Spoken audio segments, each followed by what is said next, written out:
New Deal for Generation Z. This particular lecture explores the way in which our society could potentially reshape its policies to benefit the younger generations. Now, I've subtitled the lecture, How Do We Build a Better Canada? Because many students, I've noticed over the years, are becoming increasingly pessimistic, both about the future of the world and their ability to shape the future. So, in making this lecture entitled How, I'm putting an emphasis in particular on what you might be able to do to make a better Canada, to shape a future that you would want to inhabit. Now, you guys are really my heroes. In fact, all of you deserve a Purple Heart, an American military award for someone who was wounded on the field of battle. Now, most of you do not think of yourself as combat veterans because you look at war from a certain perspective or framework. But ever since you've been born, in some ways, you've been suffering from 100 different cuts without noticing it. And I call this the invisible war. It's essentially an undeclared war between generations. Now, I'm going to explain what this war is, but I first want to explore why you really don't perceive this. And I think the main reason is that you look at politics in terms of the political spectrum. Most students accept the idea that there's political parties that try to formulate policy on the perspective of a certain ideological perspective. But if you look at politics from this angle, what it obscures is regardless of party or regardless of ideology, the government will pass policies that in aggregate benefit older generations at the price of younger generations. And in fact, the older you are, the more benefits you receive. The younger you are, the more you're going to have to pay, or you will inherit a darker future. So I call this the generational transfer, the generational war. And by understanding the generational transfer and bringing into perspective various dimensions of it, I hope to also present to you a pathway, a focus point that if you focus on these intergenerational transfer, you can bend politics in ways that will benefit your generational interests.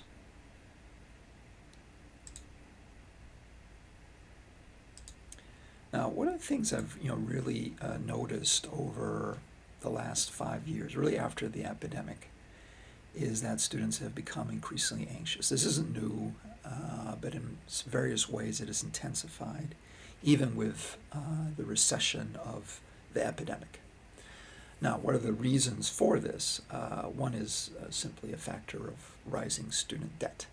The cost of tuition keeps going up. The support provided by the province, both to universities and to students, has gone down. And this means that students are increasing the amount of debt that they've paid over the last 20 years. It also is related in various ways to how our society has transformed. In particular, this digital society has in various ways amplified the individualism within particularly Western societies. So you might feel in a way very networked through social media and phones in ways that previous generations were not. But you also generally feel more lonely and isolated. And the reason is that you're replacing, real social contact in physical places with digital interactions that are, I don't know how you want to describe it, less tangible, less fulfilling in general, more artificial as well. So you know this relatively well. I don't need to explain this, but a well-known test is the more that you use Facebook, the less happy you are, because implicitly researchers discovered you tend to compare your life to these fake images or the best face that people present to the world on Facebook. Now, in other ways, the anxiety is also the product of a liberal revolution inside our society. If you look at medieval society, for example, you were born into a village, and as violent as that society was, and the lack of social mobility, you at least knew who you were. You were Peterson, the son of Peter, and you were going to be a farmer if your father was a farmer. Now it's almost the reverse. Mass abundance, liberal freedom means that you're not only choosing where to live, who you marry. Now increasingly you're determining your sexuality, your orientation. So all these brings choices, which is good and positive. But psychology also tends to show that there's a dark side to freedom, in the sense that you have so many choices that you become anxious about whether you're on the right path or not. Now, there's a very rational reason why you might feel anxious, because we are at kind of a turning of the wheel. Every 60 to 70 years, there's a major transformation in the economy. And we're at the tail end of the petroleum industrial complex, and we're now transitioning to a green economy. And what happens then, of course, is there's a lot of disruption. The workers, rooted in the old production model, tend to be losers on average. And even for young workers like yourselves, you're entering a workforce in which your skills could become rapidly obsolete. Many of the jobs are not careers with a set pension. So all this creates a lot of anxiety. There's, in other words, there's no secure pathway to the middle class. Another dimension of this anxiety is what's psychologists have called eco-anxiety, and it's in various ways rooted in the realization that the future environment is going to be pretty difficult. So we got kind of a reminder from various forest fires that polluted the city, floods, all these natural disasters serve reminder that we are over extracting resources, pumping up too much pollution in the atmosphere, putting too much acid in the oceans, and the result is that our planet is degraded. And when our planet is degraded, our economy is going to have to work harder to provide the same standard of living for you as it did for your grandparents. Now, another thing that we see is that many more students are suffering from various conditions on the depression, anxiety spectrum. Now, if you look at it in terms of material security, I would argue that contemporary Canada is very secure, relatively speaking, to contemporary Central Africa or the medieval ages, where you couldn't be killed at random. You have very little opportunity to your freedom. But what we see is that many of the countries that are very prosperous and generally relatively stable, nonetheless, the amount of depression and anxiety is very high. And this suggests that too much of a good thing, in a way, makes you spoiled. You have too much time to contemplate. You're not focused on immediate survival. So in a kind of ironic way, a relatively poor peasant in Guatemala might be more happy, more adjusted, less anxious, because they're just focused on the day-to-day of survival. Now, I'm not in any way a mental health professional. I haven't studied psychology. But I have, in various ways, observed students over the last 25 years. So on this basis, I want to offer you my advice, and it's not professional advice, it's just personal advice, so you can take it or you can leave it, and ascribe whatever value you think it has to, based on your own experience and how it resonates with what you believe. But one of the things I notice is, why is your generation more anxious than, my parents' generation, for example, or my grandparents' generation that suffered from the Great Depression and World War II, conditions that were a lot more stressful. You had a real chance of dying or being hungry. One of the things that I see with your generation is you don't deal with anxiety very well. When we would use the word stress in the 1980s, we're talking about the stress of a deadline that would motivate you to be efficient to get it done. And one of the things I notice with many people in Generation Z is you always have to succeed. And if you have a slight cold, well, then you ask for an extension. So in a way, the system hasn't done you any favors because, in a way, life is never perfect. You're always going to experience stress. And primary school, secondary school, now the university isn't really teaching you how to manage stress and overcome it. Another thing is, your generation is really hard on yourself. We can see this in terms of grade inflation as well. Like the average grade in high school is like an A. There's such a stress on being perfect or being excellent. When I think back to my father's generation, getting a C in a history class was a mark of accomplishment. But that would be considered by many people to be a very low mark. And of course, in terms of averages, it would be a relatively low mark. So, we really have this sense that we always need to succeed. But not everyone can be the best. And, in various ways, you have to try and fail before you can learn and improve. And no one's going to be perfect in everything. You're always going to be better in some things than others. So where do we get this idea that we have to be perfect in everything or else we feel down about ourselves? So this is a kind of a perfectionism that's very destructive and might be contributing to anxiety in certain people. Now, another thing is, simply, we emerged in a completely different society and environment. If you think about our Cro-Magnon ancestors, they were conditioned about, the same way as athletic or Olympic athletes are today. You needed to essentially be able to run a marathon if you're going to hunt down mastodons, because you would kind of stab them, and you bleed them out, and you'd have to chase them down until they collapsed.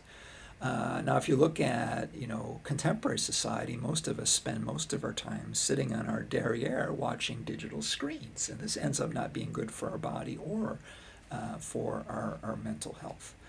So if you have a fitness tracker, if you look at your average day, are you walking 10,000 steps or you're walking 1,000 steps? I'm just going to share a story I have about my grandma Ritama, who died at 102, by the way. And, she had her secret recipe for a long life, and it wasn't, smoking cigars or eating vegetables. Her secret recipe was walking 10 kilometers a day, or about 10,000 steps. And, not only did it, help her health and contribute to her longevity, I have no doubt about it. She maybe had good genes as well. But anyone that puts that into practice, and if you walk 10,000 steps a day, you will see that your mood, your physical conditioning, your health improves. So if you're feeling down, remember that's not natural to be in your room looking at a screen. Get out, walk your 10,000 steps a day for a week and see if it makes a difference. And if it does, you might find that your anxiety goes away. Now, it may not, because your anxiety can have many sources, but it can't hurt. I mean, that's for sure. Now, the other thing I would say is, as I was mentioning before, we have kind of this, stilted idea about our own success. So we always have to be successful, but there's only one indicator for successful people. What makes a person successful is not something innate or their intelligence often. What it really makes someone successful is that they fail more often. Now think about that for a minute. To be successful, you've got to fail more often. Why is it? Because to create a great company, for example, or to write a masterpiece, you have to try many different things before you finally stumble on it. Practice makes perfect. Now, many of you believe that you're not masters of your own destiny. And in a way, it reflects just the extreme complexity of the world. It's not like we're living in a medieval village and you're able to govern yourself. It feels like you're passengers riding along, and international institutions are very slow to deal with climate change. And there's a sense that we don't have any control over our lives. We don't have any ability to shape the future. But that really isn't true. It's true the world is complex, but we still have the ability to shape the future. I mean, the way that one does it is you have to establish goals. You have to focus on the task. So there's a considerable amount of research that shows this. In order to be happy, in order to reach your goals, you have to plan. You have to identify what your goal is. Once you identify what the goal is concretely in your head, you can start to plan and strategize. And even your subconscious mind will work on the problem and figure out ways to get you there. So that ends up to being a key for success in overcoming anxiety. So another thing to think about is, reframing your perspective, because for many of you, you look at the political system, it feels broken to you, that the system isn't fundamentally dealing with your needs. So one of the things I've noticed in the last 5 years is the extreme pessimism of Generation Z relative to your ability to afford a home. If you graduate from the University of Ottawa with $30,000 worth of debt, it's going to take a big chunk of your initial job's earnings, and you can't generate the capital to buy a home, which in places like Toronto is already $1 million. And by the time you have enough capital, maybe in 20 years, and when you're 40, to put down a down payment, well, a house could be 3 or 4 million. So it seems almost like getting a house is out of reach.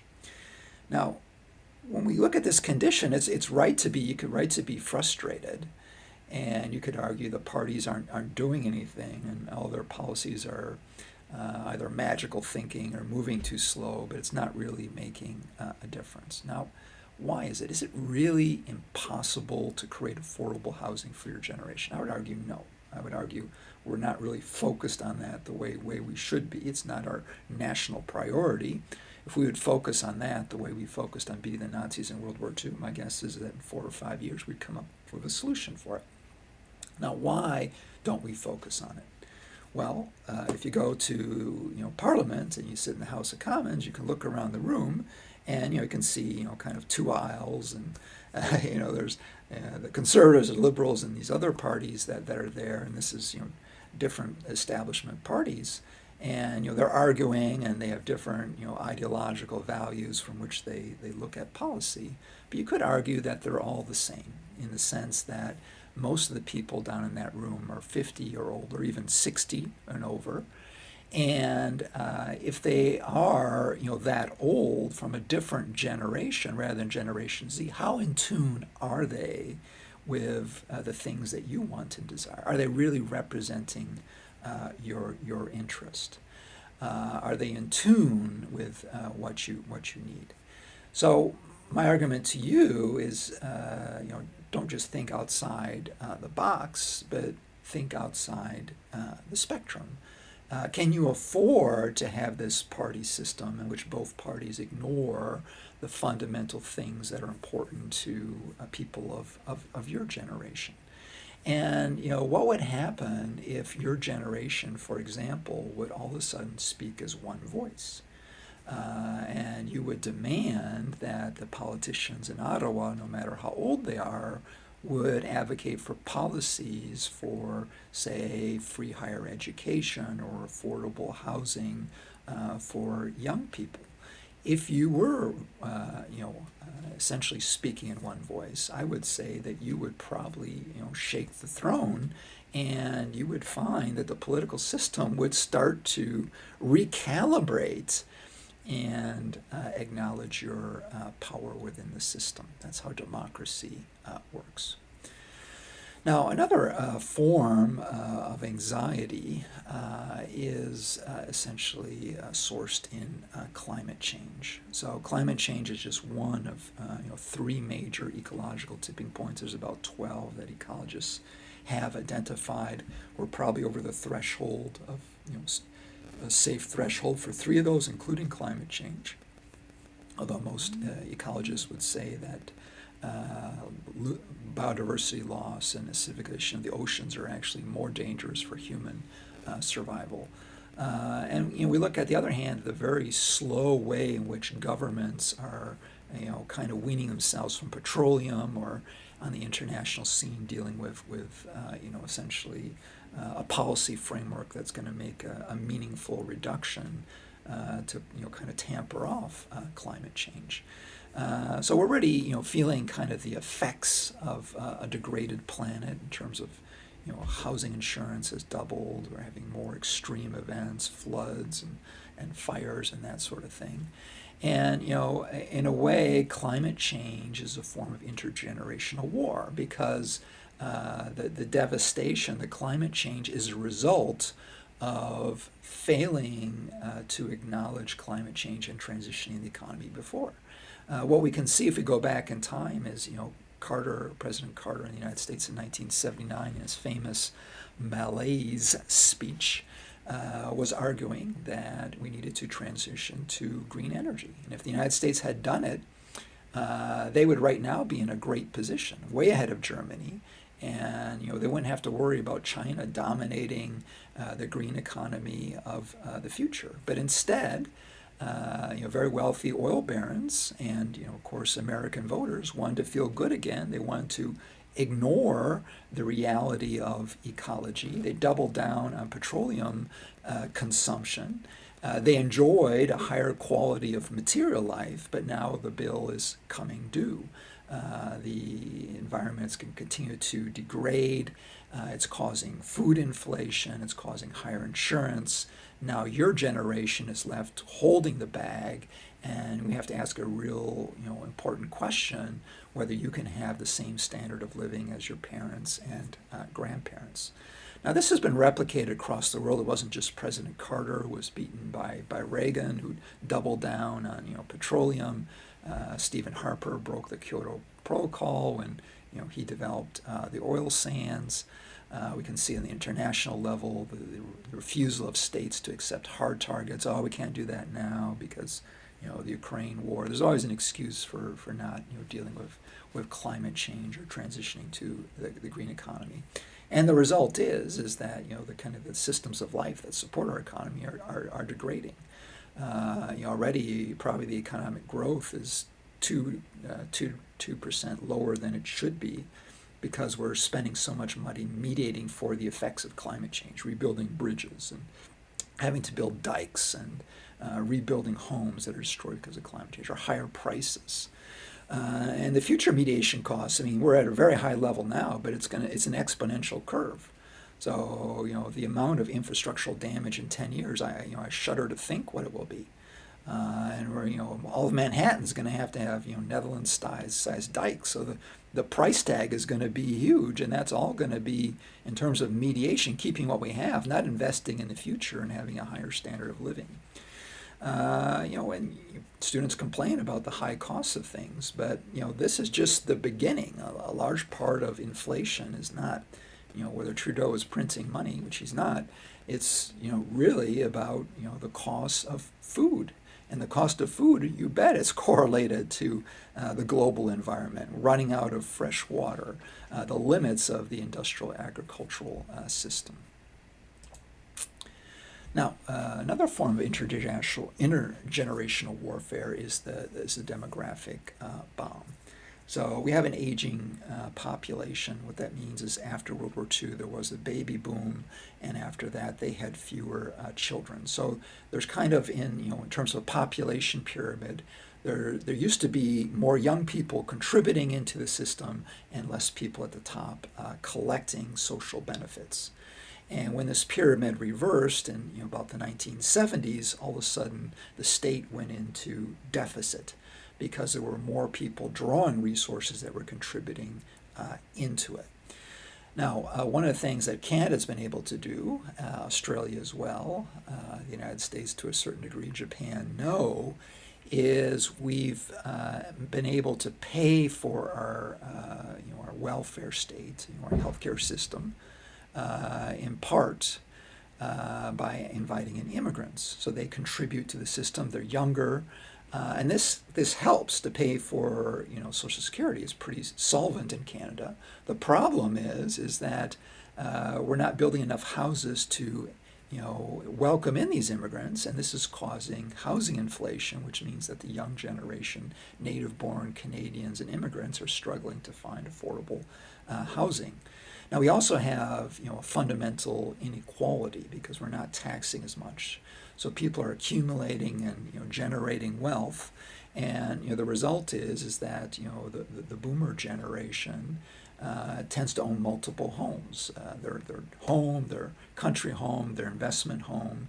Well, if they have multiple homes, those homes are not going to young workers or immigrants that need them to contribute to the economy. It's also one of the sources of inflation.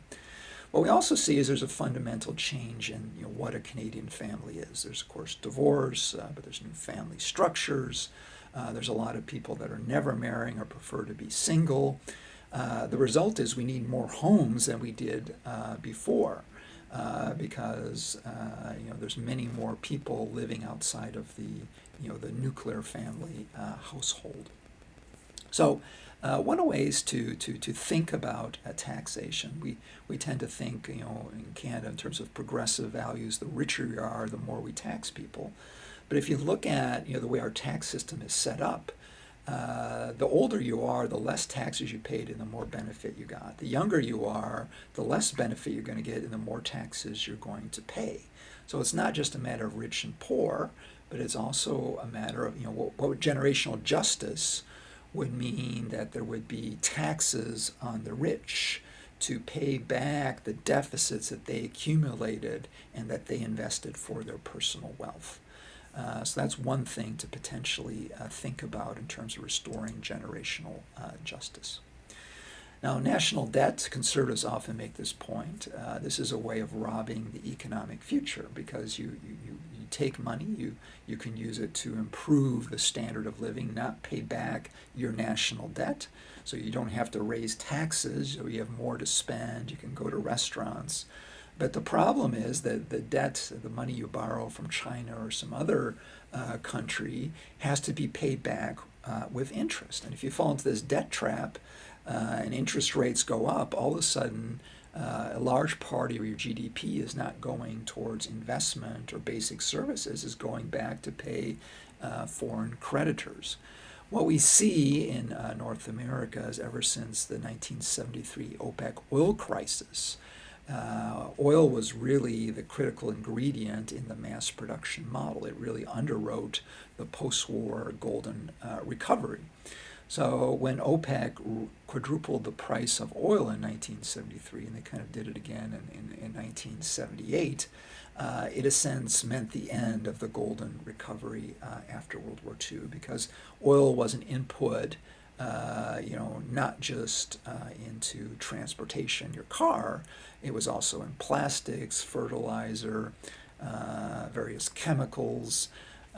So it was the major input. If it quadruples in price, everything is going to be more. It stimulated inflation, essentially, an inflation crisis that was even much higher than the one that we experienced in 2022 and 2023. So in a way, when we accumulate the national debt, what we're doing is we're taking from the future to maintain our standard of living in the present, and we're making future generations responsible for this debt. So this is, in a way, imprisoning future generations. Now, how has this surfaced in various ways? Well, one of the ways we've seen this is that there's been significant cuts in public investments for certain things. So the state no longer had as much revenue after 1973. So from the 1980s on, what we can see is that provincial and the federal government are investing a lot less in higher education and in housing. And the result is that your generation not only accumulated debt, but now you're not having access to affordable housing and you have to pay for higher tuition. So the result of this national debt is that student debt is increasing. Student debt, even if it has a subsidized interest rate, prevents you from accumulating capital as a down payment for your house. In the same time, with the demographic bomb, it really kind of exacerbates this generational inequality. So if you look at it objectively in terms of tax per citizen, the young are going to pay a lot more in taxes versus the old generation. There's a transfer of wealth from the young to the old. And this is only going to accelerate. It's going to go through the roof because people are living longer and longer, and medical costs are accelerating at a much higher rate than inflation. So this means that you're going to be paying more and more taxes to provide for this health care for older generations. And there's a risk that when your time to retire, this public system will be broken and you won't have any benefit of it at all. At least that's one point of concern that conservatives often enunciate upon. Now, another major thing, if you look at post-war Canadian society, the house was really the pathway to the middle class. It was part of the social contract after World War II.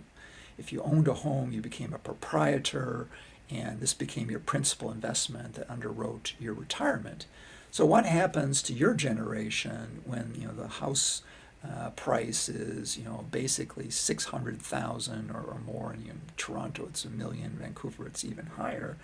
It just doesn't seem like it's possible anymore to buy a starter home. And if we look at certain statistics, we can see that the generation before you, the millennials, they don't own as many homes as the previous generations. And many of you are simply living with your parents because you simply can't afford to even rent an apartment.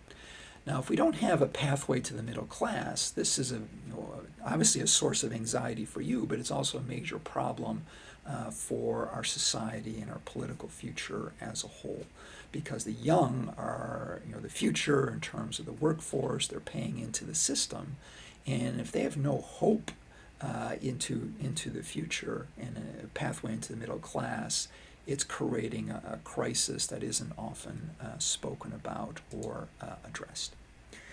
Now, public education is another great example.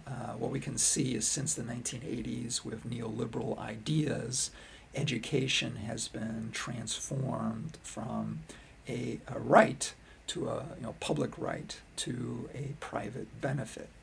So if you look at the Canadian state or European states, the welfare states, it was seen that if you had an educated workforce, they would be more productive. Companies would grow more, you'd collect more tax revenue. It was an investment in national economic growth. With neoliberalism, there was a kind of rethinking about this, and this meant that taxes were cut on corporations. As a result, the amount of revenue coming into provinces went down, and the amount of money that they could transfer to higher education also went down, which meant that students had to make up the shortfall. So the amount of debt has been slowly increasing since the 1990s, and while the debt level of Canadian students isn't as high as the United States because the subsidies are still more substantial, what you can nonetheless see is that for many of you, you have to do a very careful analysis of whether getting into debt and spending 10 or 20 years paying it back is a good investment, or if you're better off just going immediately into the workforce. Now, there's still, of course, welfare states where you pay a lot higher taxes, like in Sweden, where education is basically free. You can see France and Germany. You're basically paying for general fees. The basic education is free. Of course, there's a lot less people going to university as well, and it's a lot more competitive. But one of the things that we see is we are transitioning to a green economy. We're going to need new skills. To what extent are universities creating these skills? And if we don't have those skills, can our national economy prosper in the 21st century?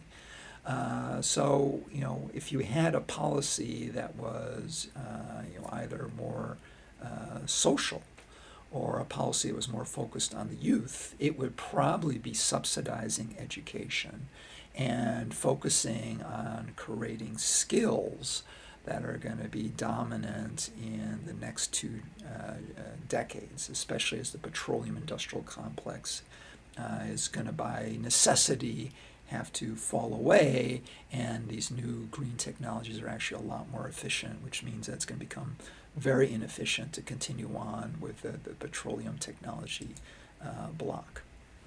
So what we're seeing is we're really at the beginning stages of the green transition. A lot of the technologies that we're going to use that are going to dominate the future already exist, but there's essentially about a 20-year process, if you look at it historically, by the time that a technology is invented to the kind of stage where it's platformed and becomes the infrastructure for a new economy. So when it comes to the green economy of the future, one of the things we really need is the state to be involved. We're going to go with electricity, solar, wind, clean hydrogen. You have to kind of make choices and have a coherent green plan so that investors and students can make meaningful choices that the skills or the technologies that they're investing in are going to be profitable in the future. Now, if we do the green transition well, our economy will be more productive. We'll be able to pay for some of the climate mitigation we're going to have to do. And if we're really a global leader, this is going to mean that there's going to be high-paying jobs for Generation Z. But if we fail, the result will be catastrophic because living standards in Canada will, by necessity, go down. And the trend in which younger are paying more taxes and getting less of the benefit will only be exemplified, and there will be no way to equitably balance between the generation. Now, in history, we've already seen that there's a certain formula for orchestrating an economic miracle. There's a very important role to be played by the state in terms of identifying the key trends and technologies of the future and investing in them very strategically to kind of cultivate comparative advantages. Having an educated workforce is absolutely critical, and it's also very important that universities give students 21st century skills so that you can assume these high-paying jobs in the future and get access to the Canadian dream. So I've been talking to you a lot about anxiety that students feel, and I've been explaining that some of this anxiety is sourced in this intergenerational war that most of you are not aware of. Once you understand these kind of generational dynamics, it brings it into focus what the problem is, and it also brings into perspective what solutions you need to create. You need to find policy solutions that correct for the generational transfer. You need to be able to identify the challenges that we need to overcome as a country. And if you do both of those things and pursue those policies, if your generation would find your voice and advocate for those policies, well, it would not only make a difference for Canada, but it would make a difference for your generation. So how do you find your voice, and what would happen if you did find your voice? Could you really change the world? Now, if we look at it historically, what we see is, there are certainly circumstances where change does just happen. Greta Thunberg was just this, kind of, I don't know, is she autistic? She's not quite autistic. She maybe has Asperger. But she's in Sweden, and she's not happy with climate change, and she kind of drops out of school and leads kind of a protest movement. So she was just an ordinary person who, by sheer force of will, brought pressure to bear on the international community to do something about climate change, to do something about generational justice. So if she can do it, why can't you? And Mandela kind of did it, argued about that in a kind of slightly different way. One of the things that he argued is, it always seems impossible until it happens. And what he meant is that in order for us to change, we have to first be able to visualize it. If we can't visualize the kind of world we want to build, well, then we can't bring that world about. So one of the things we need to do, or what your generation needs to do, if you want to have free education, want to have affordable housing, well, then you first have to think about, what are the policies that I need to get that? Once you know what those policies are, you can advocate for them and you can bring them into being. Now, there's also a dimension of, how do you bring about change? Because there's vested interests. I mean, the older generation, they want to give up their benefits. The rich don't want to give up their wealth. So Gandhi, we saw this earlier in the semester, called this satyagraha, or truth force. How do you motivate change? Well, you have to confront the issue. You have to advocate for intergenerational justice. If you don't confront the injustice and say what needs to be done, then you can't force a change. But if you continually do that, you will eventually force your opponent, who accepts the idea of social justice, that they're not being generationally just, and this will force them to change their policies. Now, that's a very abstract model. If we look at it in a more concrete way, what we see is that in multi-party democracies, when there is a particular issue or group whose needs are not being met, they form their own party. And if their party's issue is still not met, it keeps growing more powerful. Well, what tends to happen is, as soon as this third party tends to attract 5-8% of the vote, other major established parties take over their agenda to capture their voters. So in other words, third parties play a very important role in terms of advocating for groups that are outside the political system. So if Generation Z was able to form a third party and was able to garner even 5% of the vote, what you would find is, you would probably tip a lot of elections or a lot of ridings, but also this would necessitate the establishment parties to speak in your interests. And what I think needs to happen, if you look at it, in the Great Depression, people worked very hard, but they lost their job for no fault of their own. And they couldn't find a job, they lost their home, they couldn't feed their families. And what FDR did is he got on the radio and says, I'm going to offer you a new deal. I'm going to take your cards in, you got a bad hand, and I'm going to give you a new deal. And I'm going to make sure that you have the opportunity to work. And I'm going to make sure that your children have enough to eat.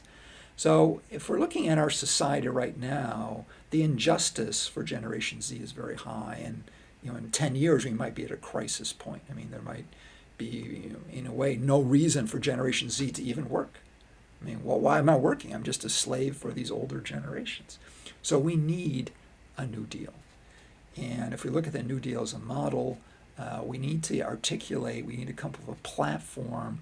What are the policies we need for generational justice so that your generation has, a stake in the future, that you're able to buy a house, that you're able to have a high paying jobs.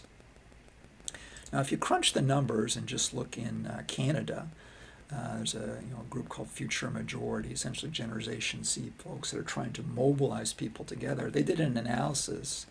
There's really 58 swing ridings in the last election in 2021. And if Generation Z voted as a block, it's almost less than 100 votes in each of these swing ridings, you could eventually sway the election to either conservatives or liberals. That's a lot of power if you were able to do that. So this shows it's not impossible, right? If you would actually form your party, or if you would vote as a bloc, you could bring into being policies that benefited your generation. That's how you could change the world. Now, there's already, of course, a lot of thinking about the generational transfer, and there's various mechanisms that have been created. There's various forms of intergenerational funds. Norway's got a big one. Quebec has got one. And it's just basically based on the idea that we need to invest in future problems like climate change, But this could take various forms.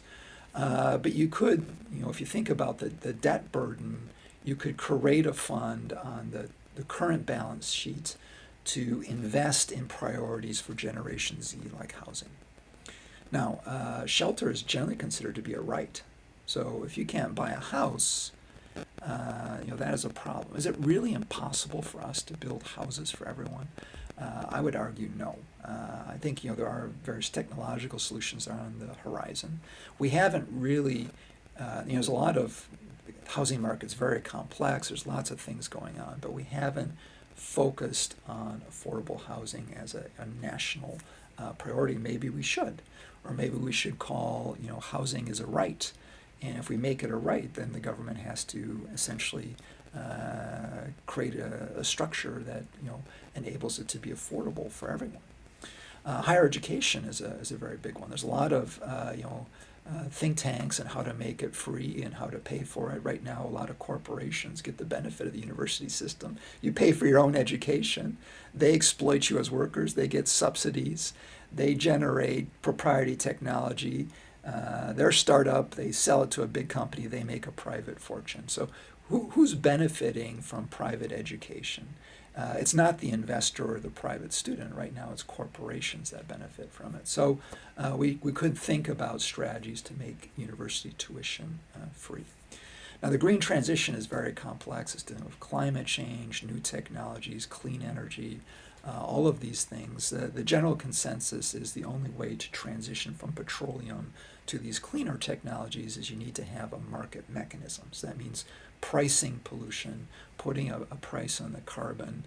Otherwise, there's no incentive for that to happen. If the market's not doing the transition, there's a lot of waste.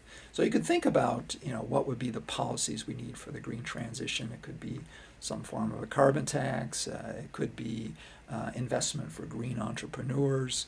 What are the policies that are necessary to spur the green transition to make Canada's economy competitive in the middle of the 21st century? So in Unit Assignment 6, what I'm really tasking you with is thinking about how you may make a positive impact on the future. So I want you to come up with a policy that is really written and conceptualized from the perspective of dealing with a generational transfer and benefiting a need of Generation Z. It could be a policy for affordable housing, could be a policy for climate change, the green transition, could be a policy for the national debt, could be a policy for higher education. So, what you basically need to do, 7 or 8 words, it's about a page and a half. Choose one of these 4 priorities. Maybe do some snooping around. There's already been a lot of policy work done on that. Start to think about, outside the spectrum. Think in terms of generations. What would be a policy that you could support that could actually bring about free education, higher education in 4 or 5 years? It's definitely not impossible. So what do you need to do? Well, your policy document has to be kind of focused on one of these 4 issues. It's got to be systematic. It has to be thinking in generational terms. I'm really open in terms of what you're coming up with. It doesn't have to solve everything. It could just be solving part of the problem. If you want to do about housing, maybe you do something about co-ops so that students can invest in co-ops and get a share back rather than going into debt. There's tons of good ideas out there. What I want you to do is expose yourself to those, think about them, and come up with a policy proposal. A policy proposal that, if it was implemented, would benefit your generation, 10 years down the road, say 2035.